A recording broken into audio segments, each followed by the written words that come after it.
আপনি করে থাকেন যে রাতের হয়তো শেষ দিকে বড় বড় ওলামায়ে কেরাম বয়ান পেশ করবেন, এজন্য অনেকে লেট করে আসেন। এজন্য আমরা জানাই দিলাম আমাদের আজকের বিশেষ আকর্ষণ, প্রধান আকর্ষণ ওনাদের বয়ান 3 থেকে শুরু হয়ে যাবে আলহামদুলিল্লাহ, এবং হয়ে গেছে। এজন্য আমরা সকলকে অনুরোধ করে বলবো সকলে আগে আগে চলে আসুন। ইনশাআল্লাহ আমাদের অতিথিবৃন্দের বয়ান ধারাবাহিকভাবে চলতে থাকবে। সকলে আসুন, আসরে আগে আগে চলে আসুন ইনশাআল্লাহ।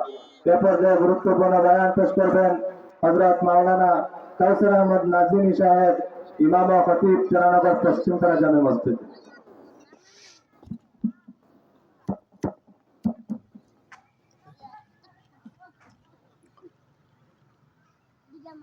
السلام عليكم ورحمة الله وبركاته. الحمد لله وحده والصلاة والسلام على من لا نبي بعده. أما بعد فأعوذ بالله من الشيطان الرجيم. بسم الله الرحمن الرحيم.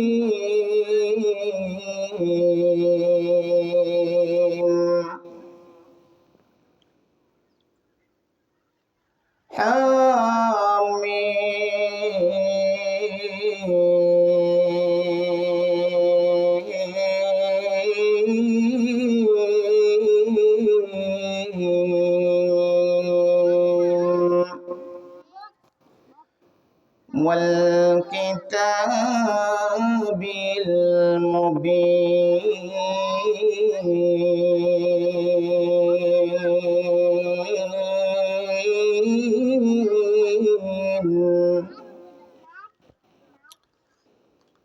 إنا أنزلناه في ليلة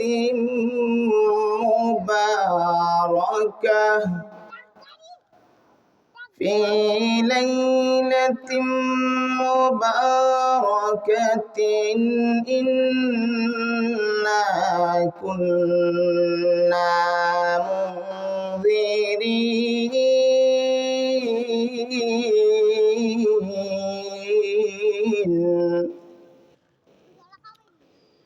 فيها يفرق كل أمر حكيم أمرا من عندنا إنا كنا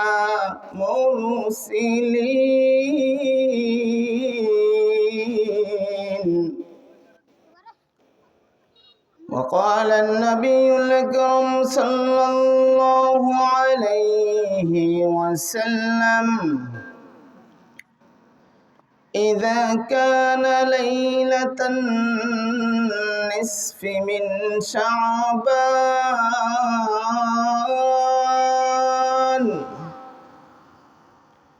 فقوموا ليلها وصوموا يومها، فإن الله تعالى لغروب الشمس إلى سماء الدنيا فيقول: ألا من مستغفر فأغفر له،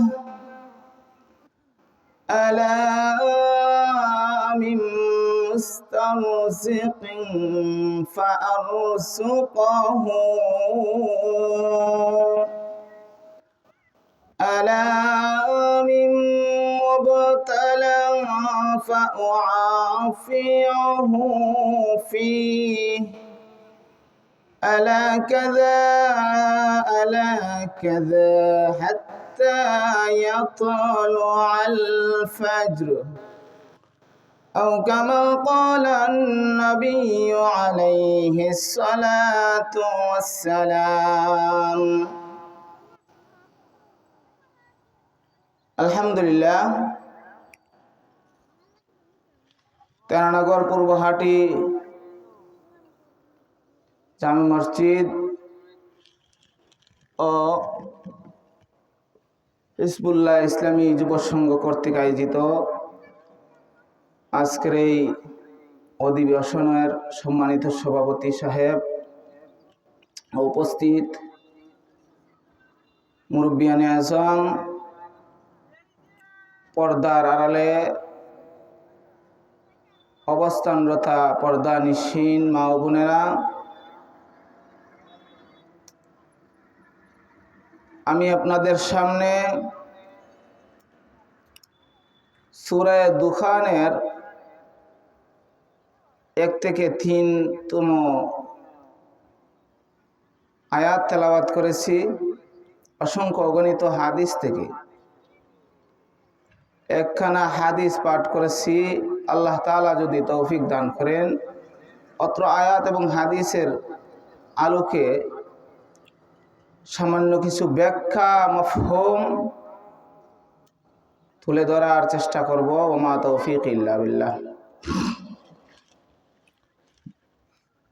সূরা দুখানের যে আয়াতটা পাঠ করেছি অত্যন্ত ফজিলতপূর্ণ, গুরুত্বপূর্ণ সূরা এবং হাদিসের মফহুমটা অত্যন্ত গুরুত্বপূর্ণ, ফজিলতটা অত্যন্ত গুরুত্বপূর্ণ। এই সূরার আলোকে, তাফসীর এবং হাদিসের আলোকে ব্যাখ্যা বোঝার তৌফিক যাতে আল্লাহ তাআলা আমাদেরকে দান করেন এবং ব্যাখ্যা বোঝানোর তৌফিক যাতে দান করেন। বিষয়টা অত্যন্ত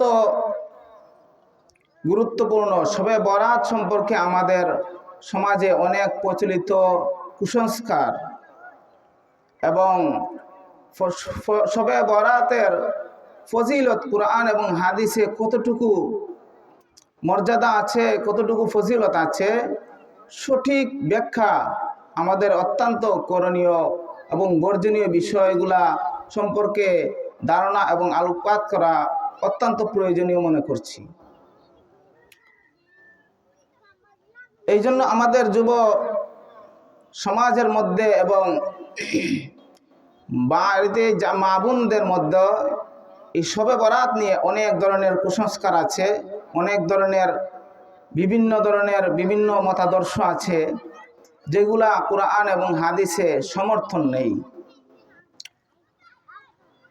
শবে বরাতের ফজিলত এটা যে আছে কুরআন এবং হাদিসে স্পষ্ট। যেমন আল্লাহ রাব্বুল আলামিন কুরআন শরীফের মধ্যে আল্লাহ তাআলা সূরা দুখানের মধ্যে বলতেছেন,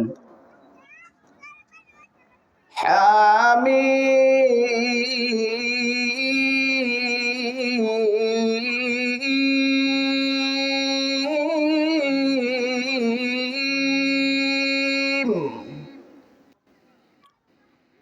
মুফাসসিরিন গণ এই যে একটা হরফে মুকাত্তাআত যেগুলাকে মুতাশাবিহ আয়াতের অন্তর্ভুক্ত বলা হয়েছে, এই শব্দটুকুর ব্যাখ্যা অন্য একটি আয়াতে আল্লাহ রাব্বুল আলামিন বলেছেন, হুয়াল্লাযী আনজালাস সাকিনাতা ফী কুলুবিল মুমিনিন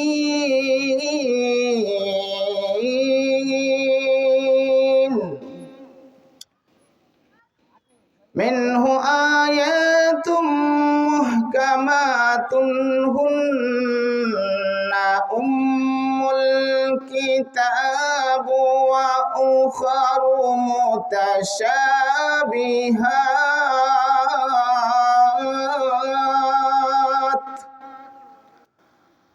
আল্লাহ রাব্বুল আলামিন অন্য আয়াতে এই সূরা দুখানের যে হরফে মুকাত্তাআত টুকু আল্লাহ তাআলা বর্ণনা করেছেন, ওই আয়াতের ব্যাখ্যাটুকু আর একটা আয়াতের মাধ্যমে আল্লাহ তাআলা করেছেন। হরফে মুকাত্তাআত হচ্ছে মুতাশাবিহ আয়াতের অন্তর্ভুক্ত। আল্লাহ রব্বুল আলামিন বলেন তিনি আল্লাহ, যিনি আল্লাহ রব্বুল আলামিন তার পেয়ারে হাবিবের উপর নাজিলকৃত আয়াতের মধ্য থেকে কিছু আয়াত হচ্ছে মুহকাম আয়াত, যেগুলা হচ্ছে স্পষ্ট উম্মুল কিতাব বলে কুরআন শরীফের মধ্যে অবহিত করা হয়েছে। উম্মুল কিতাব মানে কি?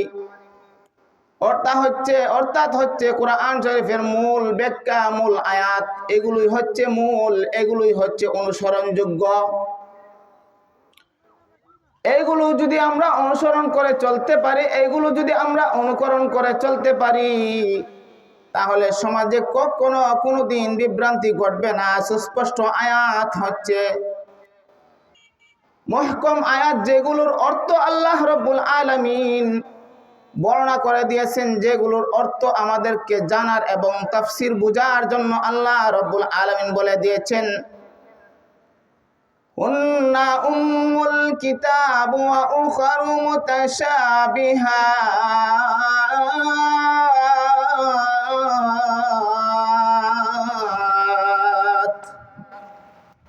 এবং কিছু আয়াত হচ্ছে অস্পষ্ট, যেগুলোর ব্যাপারে আল্লাহ রব্বুল আলামিন বলেছেন এইগুলার অর্থ এবং ব্যাখ্যা তোমরা বুঝার চেষ্টা করো না। এইগুলার ব্যাখ্যা আল্লাহ রব্বুল আলামিন পবিত্র কুরআন শরীফে স্পষ্ট রেখেছেন।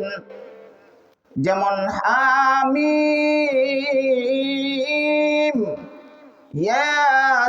ইয়াসিন, কাফ হা ইয়া আইন সিন কফ। এরকম কিছু হরফে মুকাত্তাআত আল্লাহ রব্বুল আলামিন শিলমোহর স্বরূপ দিয়েছেন, যেগুলোর ব্যাখ্যা আল্লাহ রব্বুল আলামিন অনুসন্ধান করতে নিষেধ করেছেন।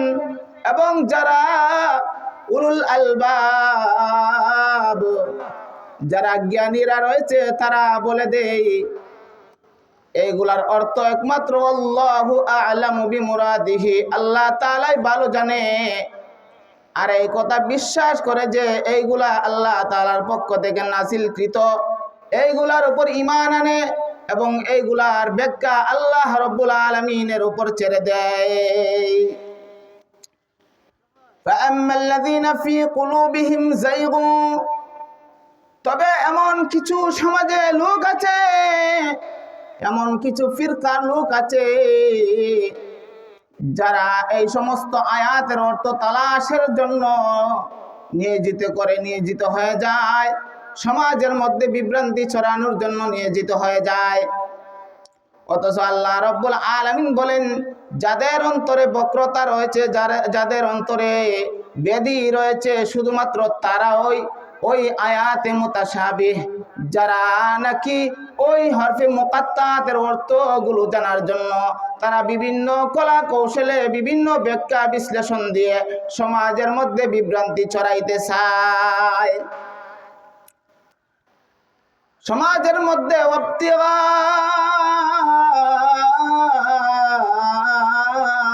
ফিতনা বলে আল্লাহ রাব্বুল আলামিন কোরআন শরীফের মধ্যে বলেছেন, তারা সমাজের মধ্যে দ্বন্দ্ব লাগাইতে চায়, সমাজের মধ্যে ফিতনা বাড়াইতে চায়। আল্লাহ রাব্বুল আলামিনের যে নির্দেশিত হুকুম আছে, এই হুকুম ব্যতি রেখে অন্য নির্দেশনা মানুষের উপরে চাপাইয়া দিতে চায়। এতে করে সমাজের মধ্যে ফিতনা সৃষ্টি হয়, সমাজের মধ্যে কুসংস্কার সৃষ্টি হয়, সমাজের মধ্যে কুধারণা সৃষ্টি হয়। এতে করে কিছু মানুষ বেঈমান হয়ে যায়, কাফির হয়ে যায়। ওয়াল কিতাবিল মুবিন,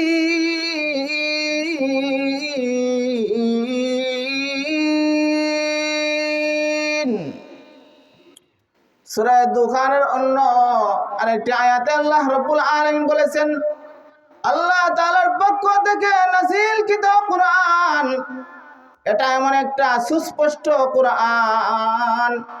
অন্য আয়াতে এই আয়াতের ব্যাখ্যা দিয়েছেন, যালিকাল কিতাবু লা রাইবা ফীহি।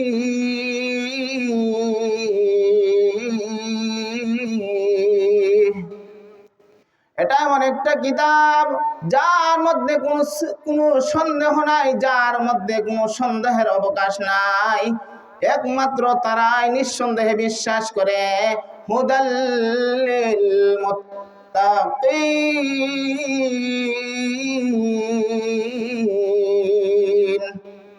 শুধুমাত্র আল্লাহ রাব্বুল আলামিন বলেন, এই কিতাব আমি মুত্তাকিদের জন্য নাজিল করেছি। এই কিতাব যারা মুত্তাকি, আল্লাহকে ভয় করে, তারাই একমাত্র বিশ্বাস করে। সুবহানাল্লাহ। এর পরের অংশে আল্লাহ রাব্বুল আলামিন বলতেছেন, ইন্না আনজালনাহু ফি লাইলাতিন মুবারাকাতিন ইন্না কুন্না মুনজিরিন। আমি আল্লাহ রাব্বুল আলামিন নবী মুহাম্মদুর রাসূলুল্লাহ সাল্লাল্লাহু আলাইহি ওয়াসাল্লামের উপর কিতাব নাজিল করেছি। এমন একটা বরকতময় পূর্ণ রাতে নাজিল করেছি। কুরআন শরীফের মধ্যে আল্লাহ রাব্বুল আলামিন ওই রাত্রিকে লাইলাতুম মুবারাকা বলে উল্লেখ করা হয়েছে। লাইলাতুম মুবারাকা এর অর্থ মুফাসসিরিনে কেরাম ব্যাখ্যা করেন। কোন সাহাবীরা এই লাইলাতুম মুবারাকা এর অর্থ ধরে নিয়েছেন শবে বরাতের রাত। আবার কিছু মুফাসসির এবং সহিহ হাদিস দ্বারা প্রমাণিত এই লাইলাতুম মুবারাকা দ্বারা লাইলাতুল কদর বোঝানো হয়েছে। এই লাইলাতুম মুবারাকা এর উদ্দেশ্য হচ্ছে আল্লাহ রাব্বুল আলামিন পবিত্র কুরআন শরীফে এই লাইলাতুল মুবারাকা দ্বারা বোঝানো হয়েছে আল্লাহ রাব্বুল আলামিন এমন একটি রাত নাজিল করেছেন যেই রাত্রিতে আল্লাহ রাব্বুল আলামিন আসমান থেকে জিবরাইলের মাধ্যমে নবী পাক সাল্লাল্লাহু আলাইহি ওয়াসাল্লাম অর্থাৎ হযরত মুহাম্মদুর রাসূলুল্লাহ সাল্লাল্লাহু আলাইহি ওয়াসাল্লামের উপর এমন একটা কিতাব নাজিল করা হয়েছে যার মধ্যে কোনো সন্দেহ নাই, যার মধ্যে কোনো শক নাই, যার মধ্যে কোনো শুভা নাই।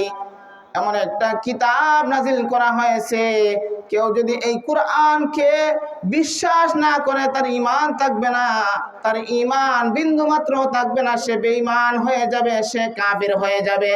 আর কেউ যদি এই কুরআনকে অনুকরণ করে চলে, ওই কুরআনের অনুসরণের কারণে ওই বান্দা সুস্পষ্ট হেদায়েত প্রাপ্ত, ওই বান্দা সুস্পষ্ট আল্লাহ রাব্বুল আলামিনের পক্ষ থেকে মুত্তাকি বান্দা হয়ে যাবে, হেদায়েত প্রাপ্ত বান্দা হয়ে যাবে।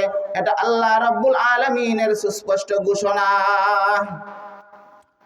সুতরাং আমাদের এই আয়াতের মর্ম দ্বারা কি বোঝানো হয়েছে? শবে বরাত সম্পর্কে কি কোনো আল্লাহ রাব্বুল আলামিন কি ফজিলত বর্ণনা করেছেন? ইন্না কুন্না মুনজিরিনা ফিহা ইউফরাকু কুল্লু আমরিন হাকীম।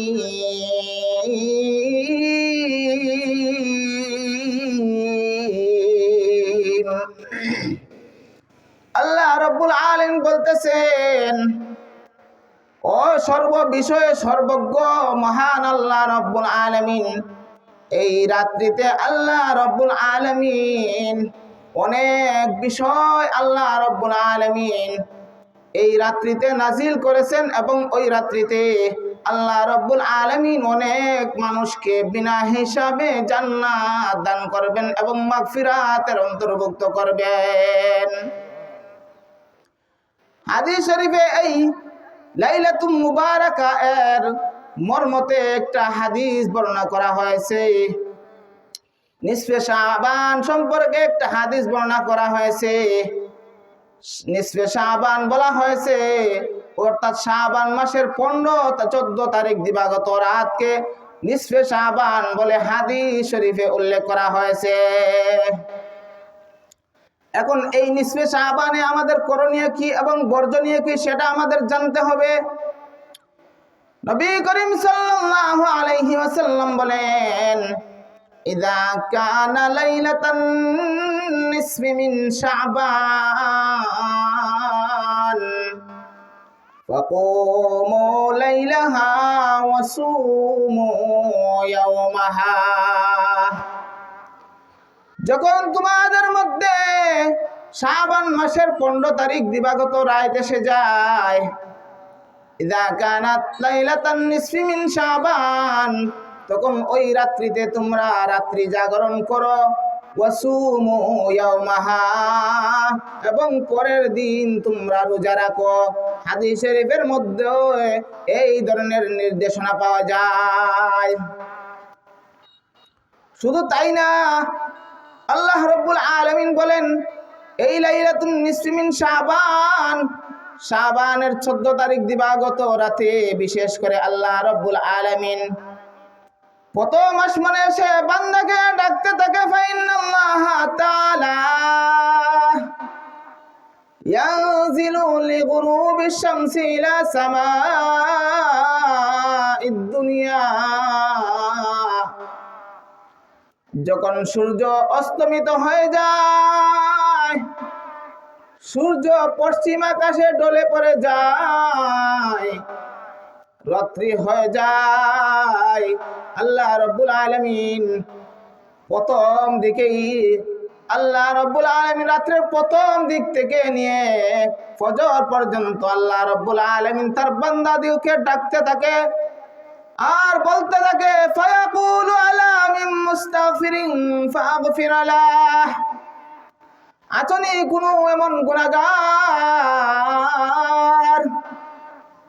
আল্লাহর জমিনে গুনাহ করতে করতে শরীরের পুরাটা দেহ মাথা থেকে নিয়ে পায়ের পাতা পর্যন্ত গুনাহ ভরপুর, অন্তরকে কালো বানায় দিয়েছে, জংকার ধরায় দিয়েছে, অন্তরের মধ্যে মরিচা পড়ে গেছে। দুনিয়ার কেউ তোমাকে ভালো পায় না, দুনিয়ার সবাই তোমাকে তাড়ায় দেয়, কিন্তু আমি আল্লাহ রাব্বুল আলামিন তোমার জন্য রহমতের খাজানা নিয়া, তোমার জন্য দয়ার সাগর আমি রহমানুর রহিম প্রথম আসমানে এসে তোমাকে ডাকতে থাকি, আসো আমার কাছে চাও, আমি আল্লাহ রাব্বুল আলামিন মাফ করে দিব। সুবহানাল্লাহ। এরপরে আল্লাহ রাব্বুল আলামিন বলেন, আলা মিন মুস্তারজিকিন ফারজুকহু।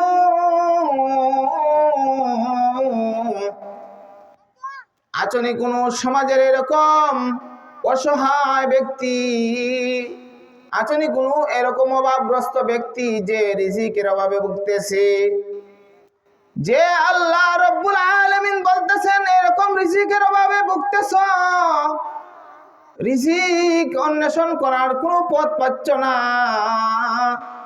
আমি আল্লাহ রাব্বুল আলামিন বলেন, আমি আল্লাহ রাব্বুল আলামিনের কাছে চাও, আমি আল্লাহ রাব্বুল আলামিন দয়ার সাগর তোমাকে রিজিক ভরপুর করে দেব। সুবহানাল্লাহ। এরপরে বলতেছেন আল্লাহ রাব্বুল আলামিন, আলা মিন মুস্তারজিকিন ফারজুকহু, আলা মিন মুবতালান ফাউআফিয়াহু ফি, আলা কাযা আলা কাযা হাত্তা ইয়াতলু আল ফাজর। আল্লাহ রাব্বুল আলামিন আরো আরেক ধরনের বান্দাকে ডাক দিয়ে বলতেছে, আচরণ কোনো অসুস্থতা ব্যক্তি, অনেক দিন যাবত রোগ আক্রান্তে ভুগতেছো, বড় বড় ক্যান্সার, বড় বড় ডাক্তার দেখাইতেছো কিন্তু কাজ হচ্ছে না, কিন্তু আমি আল্লাহ রাব্বুল আলামিন ডাক্তারের বড় ডাক্তার, কবিরাজের বড় কবিরাজ। তুমি বান্দা আমি আল্লাহ রাব্বুল আলামিনের কাছে চাও, আমি আল্লাহ রাব্বুল আলামিনের কাছে চাইতে দেরি হবে, মাফ করতে দেরি হবে না। শুধু তাই না, আল্লাহ রাব্বুল আলামিন অন্য আয়াতে বলতেছেন, উদউনি আস্তাজিব লাকুম। হে বান্দা বান্দিরা, তোমরা আমার কাছে চাও, আমি আল্লাহ রব্বুল আলামিন, তুমি ডাকতে দেরি হবে, ডাকের সাড়া পেতে দেরি হবে না। এই জন্য আল্লাহ রব্বুল আলামিনকে আমাদের ডাকতে আমাদের মন মাইন্ড প্রস্তুত হয় না। আমরা গাফিল হয়ে গেছি, আমরা গুনাহে নিমজ্জিত হয়ে গেছি, দুনিয়ার লোভ লালসায় পড়ে গেছি। এই জন্য দুনিয়ার লোভ লালসায় পড়ে গিয়ে আল্লাহকে ভুলে গেছি। আল্লাহকে ডাকতে ভালো লাগে না, আল্লাহকে স্মরণ করতে ভালো লাগে না। অন্য আয়াতে আল্লাহ রাব্বুল আলামিন বলতেছেন, যারা নাকি আল্লাহ রাব্বুল আলামিনকে ডাকে না, গুনাহ করতে করতে অন্তরে মরিচা ধরা দিয়েছে, ওমান আরাযা আন যিকরি ফাইন্না লাহু মাঈশাতান দাকা ওয়া নাহশুরুহু ইয়াওমাল কিয়ামাতি আ'মা।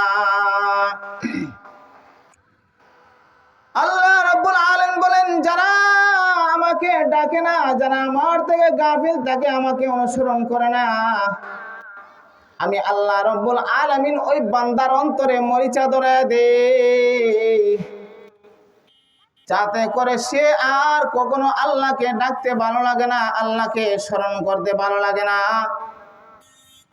এবং কিয়ামতের দিন আমি তাকে আমার দরবারে অন্ধ বানাইয়া তুলি। শুধু তাই না, আল্লাহ রব্বুল আলামিন কুরআন শরীফের মধ্যে বলতেছেন, যারা নাকি আমাকে স্মরণ করে, যারা আমাকে স্মরণ করে, আল্লাহ রব্বুল আলামিন বলেন, আমি আল্লাহ রব্বুল আলামিন তাকে সৎ পথে পরিচালনা করি, ইহদিনাস সিরাতাল মুস্তাকিমের পথে পরিচালনা করি। আল্লাহ রব্বুল আলামিন ওই আয়াতের যে মুফাসসিরিন কোন ব্যাখ্যা করেছেন, ইন্না আনসালনাহু ফি লাইলাতিন মুবারাকাতিন ইন্না কুন্না মুনযিরিন।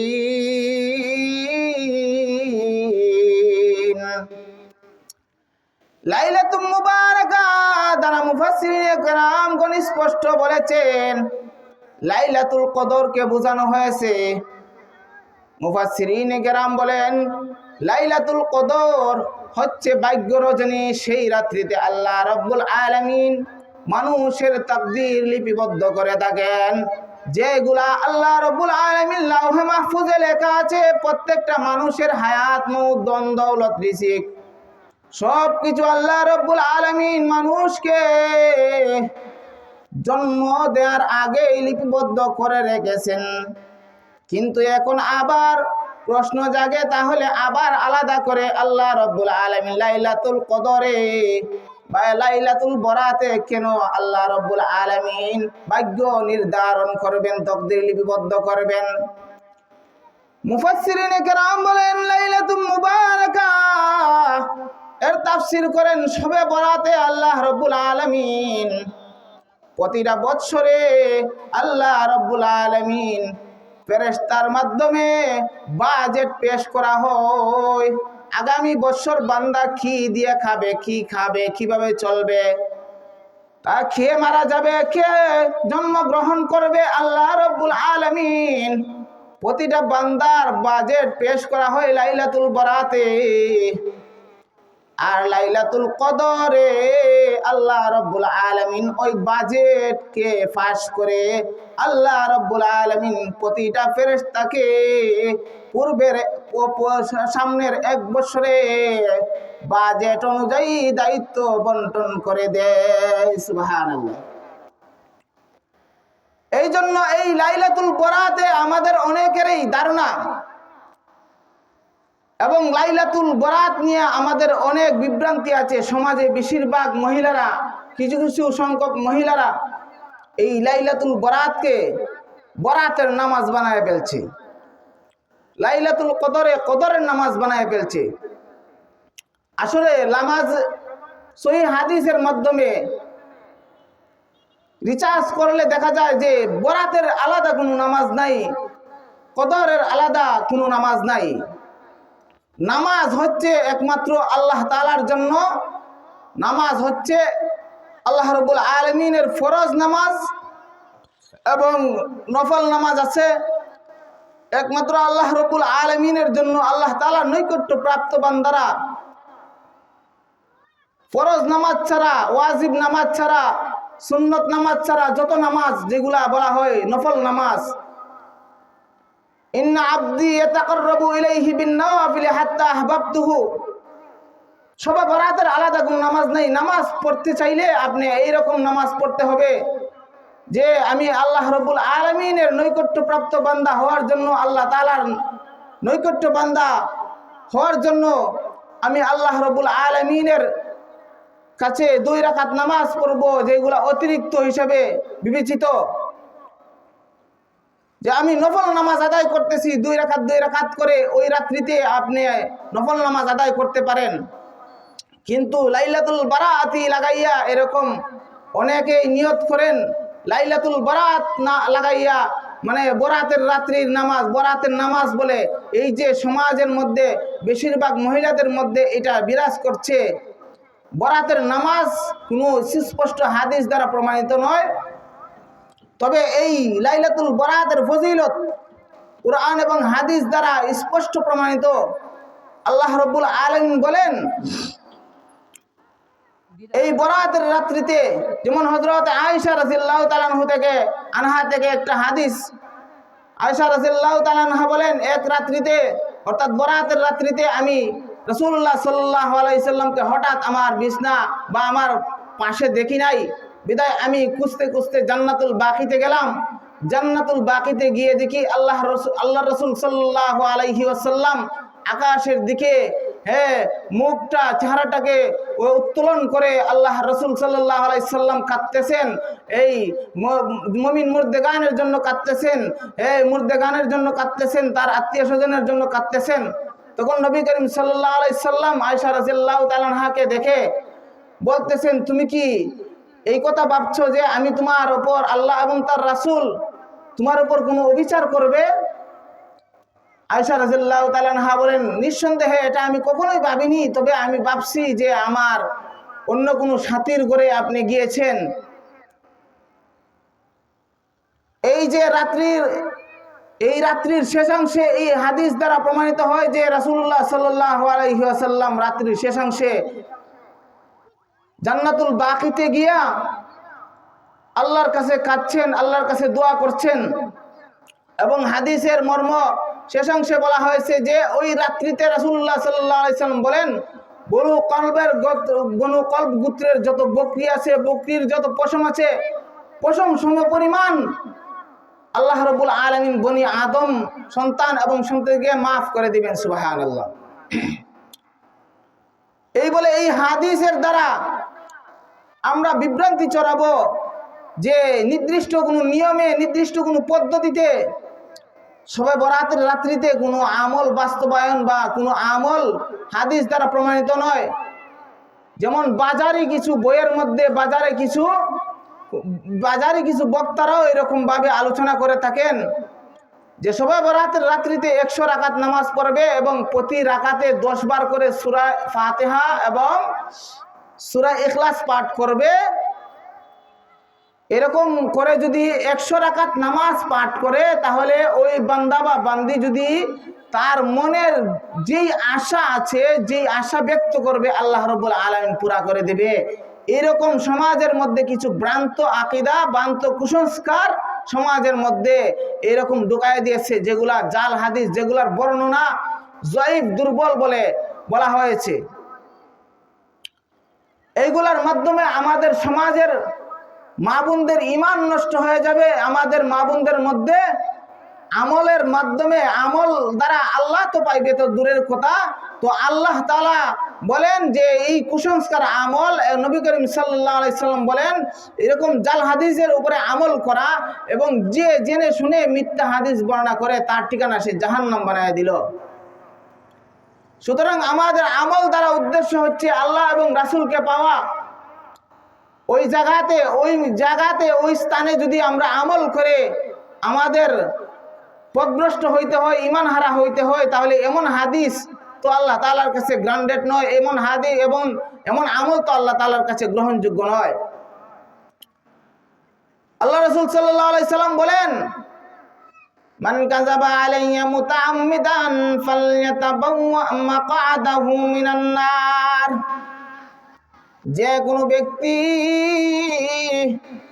কোনো বান্দা বান্দি যদি আমার উপর জেনে শুনে মিথ্যা আরোপ করে, মিথ্যা বর্ণনা করে, সে জেনে শুনে এরকম কোনো কথা সমাজের মধ্যে রটিয়ে দেয় যা আমি রাসূলুল্লাহ সাল্লাল্লাহু আলাইহি সাল্লাম বলিনি, তার ঠিকানা সে জাহান্নাম বানায় দিল। এরকম ভাবে সমাজে আরো অনেক কথা আছে যেগুলা শোনা কথা দুনা দোষ, ঠিক না? নবী করিম সাল্লাল্লাহু আলাইহি সাল্লাম এই ব্যাপারেও বলতেছেন, কাফা বিল মারই কাযিবান আন ইউহাদ্দিসা বিকুল্লি মা সামিআ। শোনা কথা অপরের কাছে বর্ণনা করা মিথ্যাবাদী হওয়ার জন্য যথেষ্ট। আমাদের সমাজে অনেক কথাবার্তা আছে যেগুলো আমরা কোনো আলেমদের কাছে শুনি অথবা কোনো মানুষের কাছে শুনি, শুনে আর যাচাই বাছাই না করে আমরা বর্ণনা করে থাকি। আমরা এরকম বলতে থাকি যে এটা রাসূলের হাদিস। হাদিসের এক টুকরাও বলতে পারবে না, একটা মর্ম বলতে পারবে না, মফহুম বলতে পারবে না, সে তার টিকার মধ্যে লাগায় দেয় আমি হাদিস বর্ণনা করতেছি, নবীজি বলছেন, উলামায়ে কেরাম বলছেন। এরকম হাদিসের কথা যদি আমরা বলি যে উলামায়ে কেরাম বলছেন, তাহলেও ঠিক আছে, কিন্তু আমরা টিকা লাগায় দেই যে এটা হাদিসের কথা বা হাদিস নবী করিম সাল্লাল্লাহু আলাইহি ওয়াসাল্লাম বলছেন। তাহলে আমরা এরকম ভাবে বর্ণনা করতে গিয়ে আমাদের ঠিকানা জাহান্নাম বানায় দিব, আমরা পথভ্রষ্ট হইব। সেই জন্য আমরা মুতাশাবিহ আয়াতগুলোর উপর অনুসরণ করব না। মুহকাম আয়াত যেগুলা সুস্পষ্ট, যেগুলা বিধান আল্লাহ তাআলা বর্ণনা করে দিয়েছেন। কিছু কিছু ফিরকার লোক আছে বলে, মৌলবী বিসমিল্লাহ জাননি, বিসমিল্লাতে কয়টি মিম, কয় জাত রঙের পানি, মৌলবী বিসমিল্লাহ জাননি। মৌলবী বুঝি বিসমিল্লাহও জানে না, বিসমিল্লাতে কয়টা মিম, কয় জাত রঙের পানি, এটা জানোনি তুমি? সে জানা লাইছে, সে যে ওই যে আল্লাহ তাআলা নিষেধ করছেন যেগুলার মর্ম আল্লাহ রাব্বুল আলামিনের কাছে সীমাবদ্ধ, সেগুলার অর্থ আল্লাহ তাআলা ছাড়া অন্য কেউ জানে না, সেইগুলার অর্থ নাকি সে জানা লাইছে।